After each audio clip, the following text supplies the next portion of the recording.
Hello there, aspiring Tinnos. I'm your host, Hexagon, and you're listening to the Warframe broadcast, bringing you the latest news of the Origin system. Speaking of, we did a story on the insane profitability of the Knight of Naboris, and we now mean to answer one lingering question. Is it possible to make even more platinum per hour?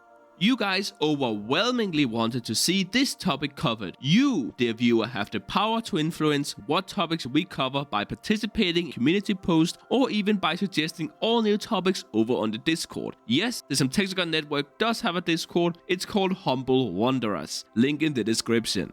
Before we unveil how to become rich, we want to be sure that you've paid your television license of either 1 sub or 1 like. You know what happens to cheapskates, right? Also, Hexagon is doing a 600 platinum giveaway when we hit 600 subscribers. So there's that. Okay, let's actually get into the story. Jeez, all this promotion. Just read the script, please. In tonight's story, Brute Force versus Endless Bounty. Which is better? Let's break it down. Just to catch all you new people watching up to speed. Brute Force Bounty, speaking specifically of the level 40 to 60 bounty, is a rotation of 5 good stages that award 25 mother tokens on completion, except the last stage which rewards 50 instead. Brute Force rewards also include IR 10 Amber Stars, IR, and 1000 Endo Caches. Endless Bounties is a rotation of 3 bounty stages, which at first will reward 17 mother tokens with every stage completion. However, with a full rotation of 3 stages, the amount of mother tokens increases by 2. Endless Bounties rewards a lower amount of Endo and IR, but has a chance to drop mods, which each cost upwards of 14 platinum with every stage completed. Before we can even attempt to compare Brute Force to the Endless Bounties, we first have to discuss all the Endless Bounties. There's a grand total of 2, Strip Mining and Artifact Hunter. Strip Mining is 3 stages of excavation, which forces you to complete 2 excavators per stage, which takes 1 minute and 20 seconds per excavator, which means that one rotation of 3 stages at the very least will take 8 minutes, and in our testing it often took 10 to 12 minutes due to the inconsistent spawns of power cells. Artifact Hunter, on the other hand, can, with a bit of practice, be completed in as little as 4 minutes. We find it kinda shocking that there is such a great difference in the 2 bounties which occupies the same slot and gives the exact same rewards. The total lack of effort to balance the content is actually outrageous.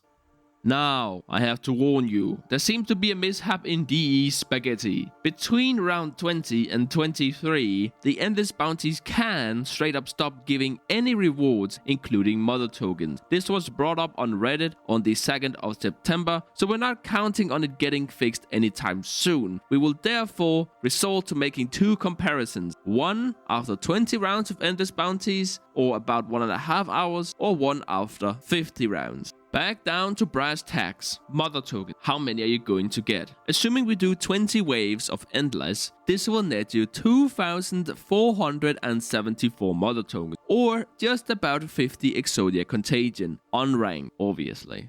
Comparatively, you can complete 11.25 Brute Force bounties in the same amount of time, for a total of 1,687 mother tokens, giving Brute Force a 68% mother token efficiency. Let's try this again, but with 50 waves instead. We are here looking at a 3.5 hours of time investment. On Artifact Hunter, you will walk away with 9,754 tokens. If that sounds kind of low to you, that's because it is. The increase of mother tokens per bounty isn't actually 15%, but just 11. Great job, DE. Anyway, on Brute Force, you will get 3,823 mother tokens for the same amount of time invested, or 40% mother token efficiency. Yikes, not even half. But what about the other rewards? One Brute Force, as you must know by now, offers an average 1.65 IR. Against this artifact hunter fares terribly with a tiny 0.06 IR per bounty, or 1.2 IR for an hour and a half of farming, compared to the 18.5 IR from the same investment of time in Brute Force.